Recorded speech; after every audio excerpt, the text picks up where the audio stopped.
Assalamualaikum warahmatullahi wabarakatuh. Sebelumnya perkenalkan saya Adilia Ika Damayanti dari Magister Manajemen Universitas Islam Sultan Agung Semarang. Halo semuanya, di video kali ini saya akan membahas mengenai sebuah artikel yang berjudul The Digital Workplace Innovation Guide.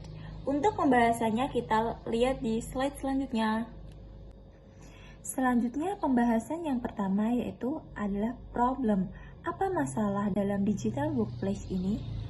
Yaitu dalam informasi global ekonomi, perusahaan memiliki resiko saat membuat keputusan yang kompleks. Sosial, seluler, dan cloud technology telah membuat data jauh lebih berlimpah di mana-mana dan berharga. Meski begitu, banyak dampak tinggi tim diabaikan oleh sistem teknologi informasi, dokumen sentris dengan pengalaman pengguna yang tidak praktis. Oleh karena itu, workplace digital menjadi solusi sebagai tanggapan terbaru untuk masalah ini. Terdapat white paper menganalisis sifat, sejarah, dan kemampuan solusi digital workplace dapat memenuhi kebutuhan yang belum terpenuhi dari karyawan yang bernilai tinggi. Dapat dipercayai bahwa white paper ini akan memberikan wawasan untuk membantu dalam mengubah pengguna teknologi informasi para pekerja di organisasi. Dan adanya tim berdampak tinggi untuk mengatasi tantangan dan peluang informasi ekonomi, serta memberikan gambaran umum tentang konsep, tren, dan praktik terbaik di tempat kerja digital untuk membantu dalam menerapkan solusi tempat kerja digital yang efektif. Selanjutnya, apakah tempat kerja digital itu cukup inovatif? Nah, daya tarik teknologi konsumen untuk pekerjaan informasi saat ini tidak dapat diabaikan. Namun, integrasi yang berhasil dari paradigma teknologi informasi konsumen dalam perusahaan adalah tantangan yang cukup berat. Pada tahun 2005, Wakil Presiden dan rekan Gartner David Michael Smith memperkirakan teknologi informasi akan mempengaruhi setiap perusahaan. Usaha-usaha oleh perusahaan untuk menyangkal hal ini akan gagal, sama seperti upaya sebelumnya untuk menyangkal Wi-Fi, smartphone, dan internet telah gagal. Selanjutnya, prediksi Smith ini telah menjadi keharusan. Bisnis dihadapkan dengan pertumbuhan eksponensial dalam volume, kecepatan, dan variasi informasi dari sejumlah saluran yang membingungkan. Menentukan kebenaran informasi juga tantangan yang berkembang. Mengatasi tantangan ini membutuhkan pendekatan baru ke tempat kerja berdasarkan konsep dasar, tren, dan praktik yang terbaik.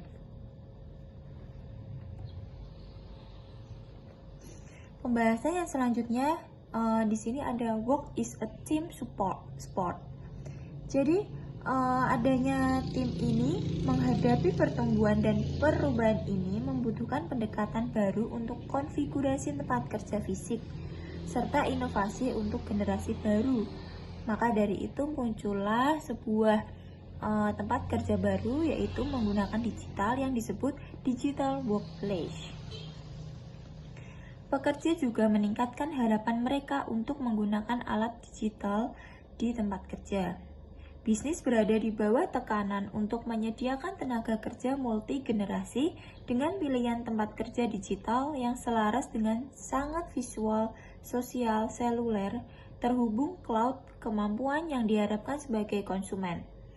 Lingkungan kerja digital perlu diubah untuk menarik pekerja, mengetahui kritis misi dan tim berdampak tinggi yang diperlukan untuk berhasil di dunia kerja yang baru.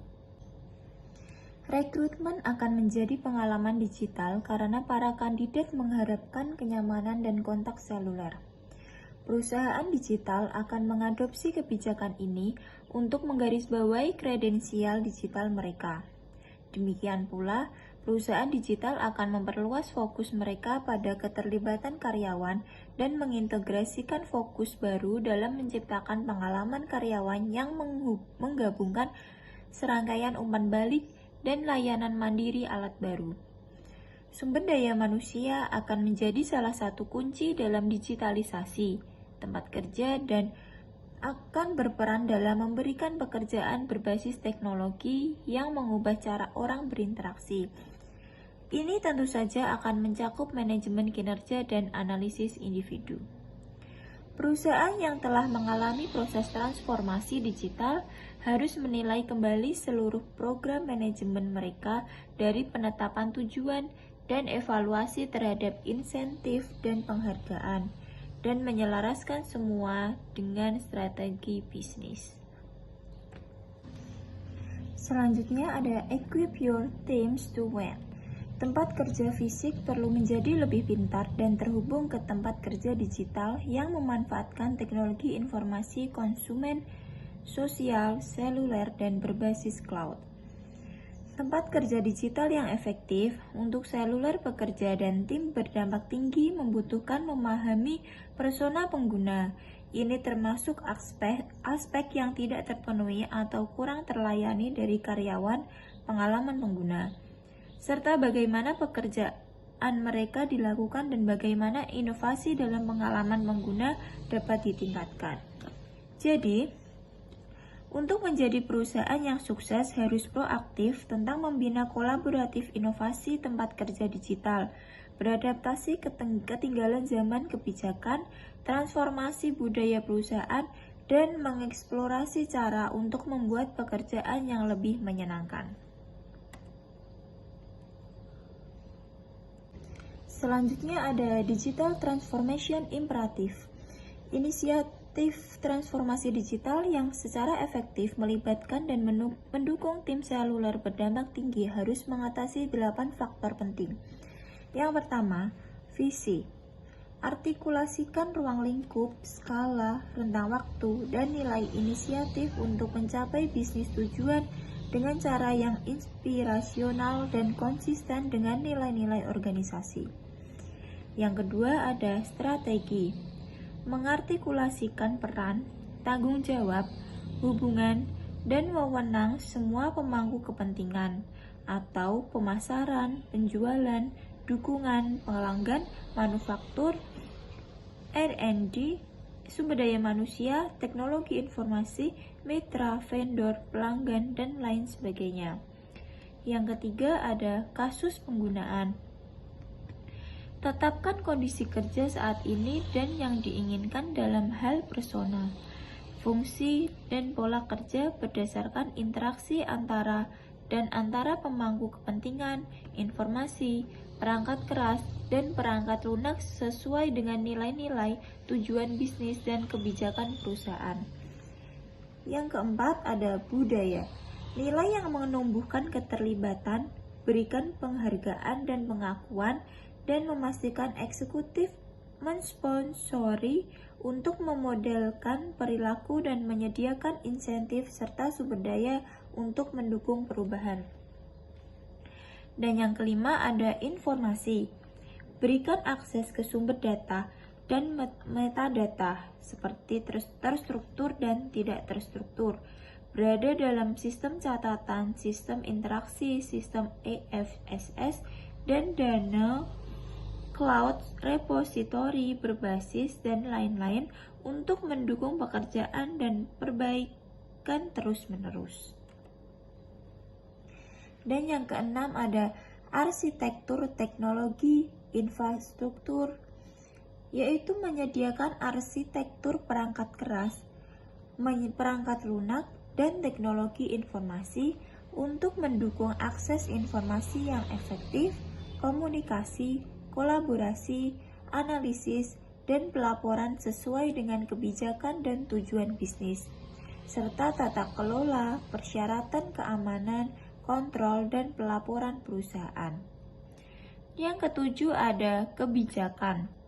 Dokumentasikan kebijakan, otorisasi izin, dan hak, serta peraturan tata kelola dan pelaporan untuk perusahaan yang terkait dengan informasi. Dan yang terakhir ada metrik dan model. Buat dan sempurnakan metrik untuk dalam proses kegiatan dan hasil bisnis, serta model sebab akibat untuk memberikan dasar objektif untuk menetapkan nilai, benchmarking, dan perbaikan terus-menerus. Di digital workplace ini ada intranet.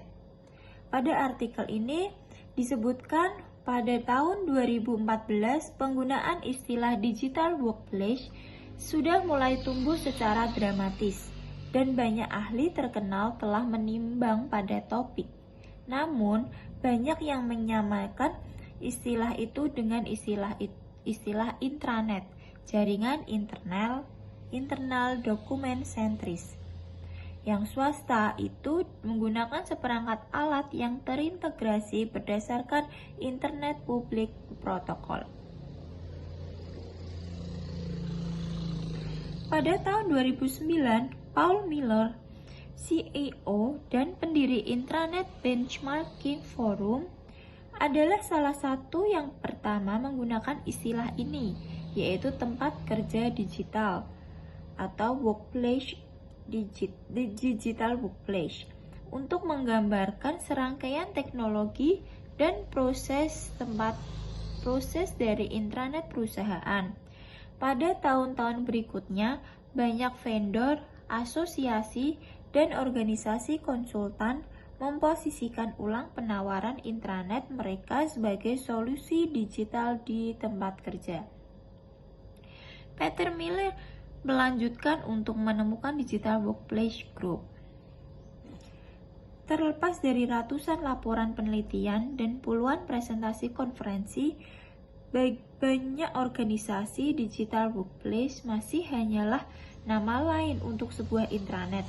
Tapi terlalu sering intranet ada di mana informasi hilang, bukan kemana orang pergi bekerja.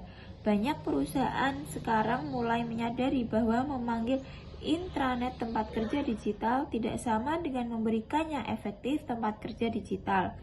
Menurut Forrester, 75% orang masih hanya menggunakan intranet mereka untuk keperluan sumber daya manusia seperti manfaat informasi, direktori perusahaan, dan kursus pelatihan. Secara umum, bagian yang bermula dari kecenderungan intranet terkait proses dan konten sentris daripada mudah beradaptasi dan sentris pengguna. Selanjutnya, pada artikel ini dijelaskan Digital Workplace Hubs. Frustasi dengan keterbatasan intranet dan solusi all-in-one telah menyebabkan munculnya Digital Workplace Hubs.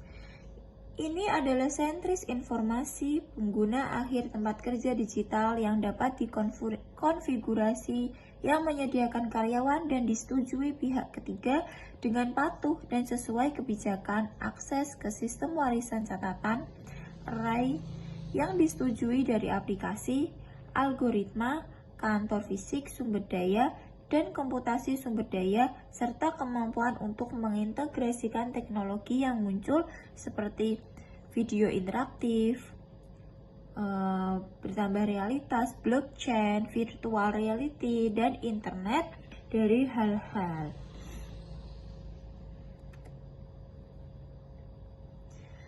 Untuk budaya tempat kerja digital, dijelaskan bahwa dengan perkembangan digital yang efektif adalah tantangan perubahan budaya dan perubahan karakteristik pelanggan atau pengalaman karyawan tentang teknologi.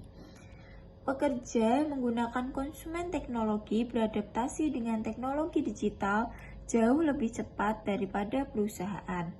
Satu alasan ini adalah kasus bisnis membenarkan untuk teknologi informasi perusahaan. Solusi telah didasarkan pada penghematan biaya yang dicapai melalui otomatisasi fungsi rutin, pengurangan jumlah karyawan, dikurangi biaya perjalanan, atau eliminasi sistem yang berlebihan. Konsumen pilihan teknologi lebih banyak sering didasarkan pada gaya hidup dan kenyamanan pribadi. Akibatnya, semakin banyak perusahaan mendedikasikan eksekutif dan inovasi tim untuk mendorong eksperimen dengan berbagai tempat kerja digital teknologi, perubahan budaya inisiatif. Mereka juga menjelajahi cara untuk membangun metrik dan model untuk perhitungan ROI pada faktor-faktor tersebut sebagai keterlibatan, kolaborasi, produktivitas, inovasi, dan penyimpanan. Nah, terdapat manfaat dalam digital workplace. Menurut Deloitte, beberapa manfaatnya adalah produktivitas meningkat. Organisasi dengan sosial online yang kuat jaringan lebih produktif 7% dibandingkan ke organisasi tanpa menggunakan sosial online. Retensi karyawan. Ketika keterlibatan karyawan meningkat, di sana adalah peningkatan karyawan yang sesuai retensi hingga 78%. Manfaat selanjutnya ada kepuasan karyawan. Organisasi yang diluncurkan dan diinstal alat media sosial secara internal menemukan bahwa ada peningkatan 20% dalam kepuasan karyawan. Manfaat yang selanjutnya pada komunikasi. Pekerja saat ini lebih suka alat komunikasi yang lebih baru dibandingkan dengan alat tradisional seperti email. Inovasi tempat kerja digital seharusnya tidak dianggap sebagai biaya, sebaliknya itu harus dilihat sebagai investasi. Demikian juga, jangan membatasi kasus bisnis untuk inovasi hanya untuk meningkatkan pendapatan atau pengurangan biaya. Pendapatan dan biaya itu penting metrik, tetapi jika itu menjadi satu-satunya fokus perhitungan ROI, proyek inovasi cenderung kehilangan nilai yang dapat dikaitkan dengan hasil seperti lebih banyak keterlibatan karyawan, kepuasan karyawan lebih tinggi, karyawan lebih rendah omset, pengalaman pelanggan yang lebih baik, lebih banyak rujukan pelanggan, mengurangi panggilan dukungan, lebih sedikit keluhan, dan percakapan sosial yang lebih positif. Pembahasan selanjutnya ada Infolio Information Centric Workspace. Tujuan Infolio ini adalah untuk membantu Anda dan tim berdampak tinggi organisasi agar berinovasi dan berkembang dalam dunia bisnis yang sangat terhubung. Nah, di gambar ini ada skema yang menunjukkan skema Infolio yang terdiri dari iPad, iPhone, web browser yang selanjutnya akan masuk kepada information management yang akan diolah di situ dan akan menghasilkan enterprise information source. Ada berbagai jenis-jenisnya, di samping bisa dilihat. Sekian penjelasan dari saya mengenai artikel ini. Semoga bermanfaat. Terima kasih. Wassalamualaikum warahmatullahi wabarakatuh.